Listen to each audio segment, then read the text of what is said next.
Well, that was the intent. That Tongues of the Monty story.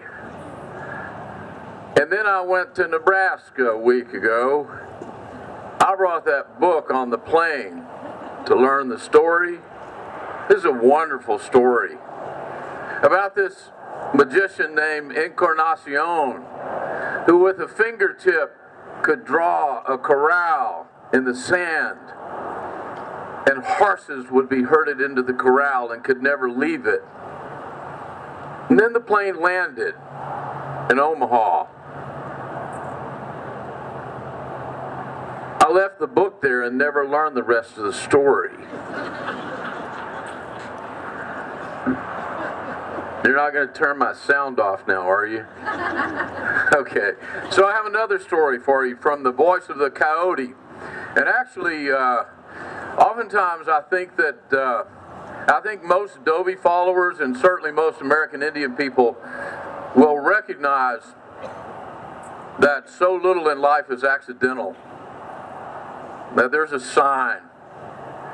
I want to share 3 brief little anecdotes before I share the short story with you about my connection with Dobie, and it really starts with a comment that a couple of non-Texans made. Bill Lepp from West Virginia pointed out, I'm kind of known in circles of people that I'll just kind of gab on, I won't stop talking.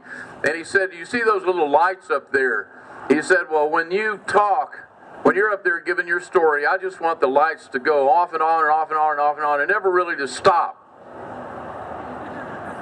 The little blue lights. And while I was hearing your beautiful story about Godmother Death, I was taken away to another meaning of the lights. For to Choctaws, if you go over one of the old graveyards and you see a gathering of horseflies, it means the spirit of the person who's buried beneath the ground has risen from the grave, and they're blinking a light for you to see and feel, experience. And I think that's what's happening to us tonight. If ever a gathering celebrates the spirit of J. Frank Dobie that would call him back from the beyond in the sign of the fireflies, I think this gathering is doing that, and I'm so honored and proud to be part of it. Thank you. 1972, I was studying in the English department at University of Texas. I'm one of those bipolar characters with 1 degree from this side of the river and another degree from the other side. I was studying English literature, and the professor was a man named Dr. Hudson, and I didn't know, he never told me that he was secretary that time, which is the equivalent of president of the Texas Folklore Society, which J. Frank was for many years. And he pulled me aside in the hallway and he said, you know, you have a way in answering those essay questions, you cut right to the story of it. You really love stories. And I said, yes. He said, well, tell me, where did that come from? And I told him about my uncles and my dad who would take me to the big thicket and tell me stories of the Trail of Tears and my grandmother going to Indian boarding school. And he said, have you ever collected those stories? And I said, well, I've just learned the ones I've heard. And the next day he showed up, and after class, he gave me a book of J. Frank Dobie's. And I read the book. And I learned without even knowing it how to collect stories, that you make friends with people and they trust you and they share with you over a cold brew or a hot brew in the back porch, around the barbecue pit, or on the front porch, or in a campfire at the woods. So now when I go seeking those Choctaw stories, I go where the Choctaws are, in the swamps and the mountains of Comanche country in Oklahoma. I learned that from J. Frank Dobie without even realizing it. I took my first trip to Navajo country in 1993. My cousin was working on a case between the Hopi and Navajo going to the Supreme Court. Her law professor was supervising that case.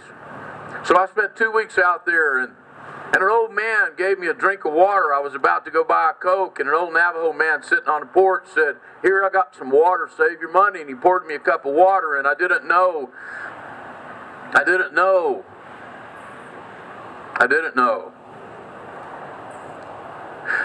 My temperature when I got back home went to 106 degrees and down to 104 and down to 98, and I would sweat enough that all the bed sheets had to be changed twice a day. And I finally found out I had contracted from that cup of water hepatitis C, a rare form of it that killed thousands of Navajo people in 1993. And I lay in bed unable to get up other than to go to the bathroom and to reach over to my bookshelf for 6 weeks. And the books I kept prominently on my bookshelf by this time were those written by J. Frank Dobie.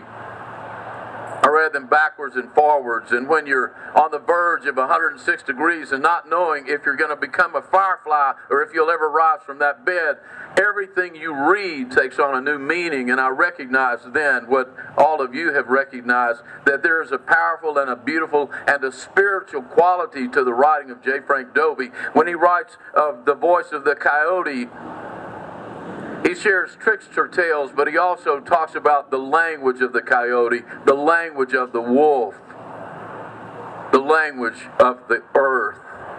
It speaks to us. It speaks to us. The story I want to share with you, Dobie shared it from another source. It's of a northwestern tribe, and have a drum from the northwest. It's a whaleskin drum by Johnny Moses, a fine storyteller.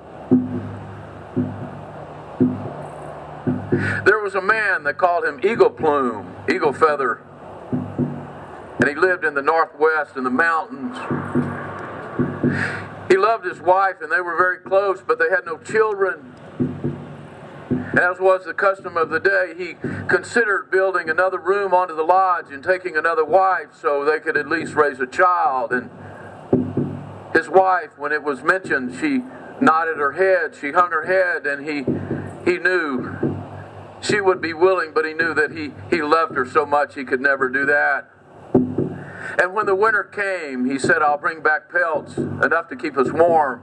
And he took his gun and he climbed the mountain. And the second day, he saw a wolf larger than any wolf he had ever seen. And he knew that pelt would keep his wife warm all through the winter. And so he began tracking after the wolf.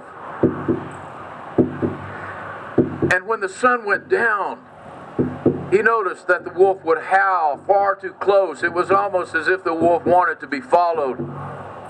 And then one day he saw the wolf on a ledge close by.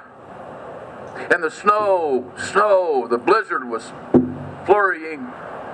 And he aimed his gun right between the eyes of the wolf, and the wolf didn't blink, but stared at him.